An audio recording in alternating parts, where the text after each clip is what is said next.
किंवा मी सभासद असलो तर मला वाटतच असतं मला जास्तीत जास्त चेअरमन दिलं पाहिजे, संचालक कोणाने जास्तीत जास्त दिलं पाहिजे। मी सभागृहात रिप्लाय देताना पण सांगितलं सगळी सोंग करता येतात, पैशाचा सोंग नाही करता येत।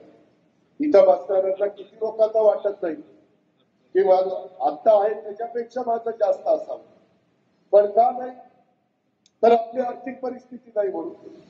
त्याच्यामुळे आहे त्याच्यात आपण आपला संसार कसा चालवता, आपला प्रपंच कसा चालवता, आपल्या मुला बाळांना कसं दर्जेदार शिक्षण देता, त्यांची लग्न कार्य करता, ते साधारण आपला एकंदरीत असणाऱ्या उत्पन्नाचा विचार करून करता। तुम्ही जसं कुटुंबाचा विचार करता तसंही लोक माळेगाव सोमेश्वर साखर कारखान्याच्या परिसरातल्या सभासदांचा विचार करतात। आणि राज्यातल्या 13 कोटी जनतेचा विचार करतो। देवेंद्रजी राज्याच्या जनतेचा विचार करतात, एकनाथरावजी राज्याच्या जनतेचा विचार करतात। मलाही वाटत नाही का आता अनेक जण म्हणत होते की दादा मागच्या वेळेस काही जाहीरनाम्यामध्ये कर्जमाफी जाहीर केली, आज तारीख आहे 28। या कार्यक्रमाच्या निमित्तानं महाराष्ट्रातल्या जनतेला स्पष्ट सांगतो 31 तारखेच्या आत आपापले पैसे भरा पीक कर्जाचे। त्याच्यामध्ये जे काही सांगितलेलं होतं ते प्रत्यक्षात कृतीमध्ये येत नाही, कारण 7,20,000 कोटीचा 20,000 नाही 7,21 कोटीचा अर्थसंकल्प सादर करत असताना जवळपास थोडे कमी 65,000 कोटी रुपये 3, 5, 7.5 वीज माफी।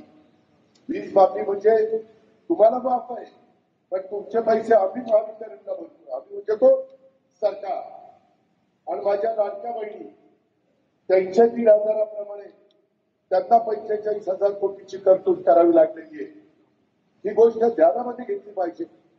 आणि बाकीचे पण कामं 3.5 लाख कोटी रुपये मला राज्याचे पगार अधिकाऱ्यांचे कर्मचाऱ्यांचे सगळ्या स्टाफचे आणि त्याच्यामध्ये पेन्शन जे रिटायर झाले त्यांचं आणि घेतलेल्या कर्जाचं व्याज त्याला लागतात 3.5 लाख कोटी आणि हे 65,000 म्हणजे 4.25 थोडे कमी 4,15,000 कोटी तर ह्याच्यातच गेले। राहिलेल्यामध्ये मला शाळा त्याला पुस्तकं वह्या त्यांना युनिफॉर्म त्यांचे हॉस्टेल त्यांचा बाकीचा खर्च इतर अनेक प्रकारचे खर्च असतात, तुमचे रस्ते लाईट पाणी मूलभूत गरजा या सगळ्या आपल्याला या निमित्तानं द्यावे लागतात। ही पण बाब आपण सगळ्यांनी लक्षामध्ये घ्या। मला काल मी कोल्हापूरला होतो, तिथेही मला मुस्लिम साहेबांनी सांगितलं लवकर सांगा, लोक पैसे भरतात वाट बघत बसले। आणि त्याच्यामुळं परिस्थितीनुरूप आम्ही पुढचे त्या ठिकाणी निर्णय घेऊ।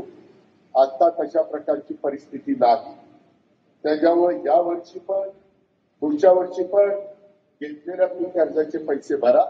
मी मात्र एक केलं, जे पीक कर्जाच्या करता 0% व्याज करता तुम्हाला जी मदत व्हायला पाहिजे आणि बँकेला त्यांचे जे काही टक्के भरावे लागतात ती सगळी रक्कम जवळपास 1,000 ते 1,200 कोटी रुपये आहे, ती मी बँकांना पास आउट केलेली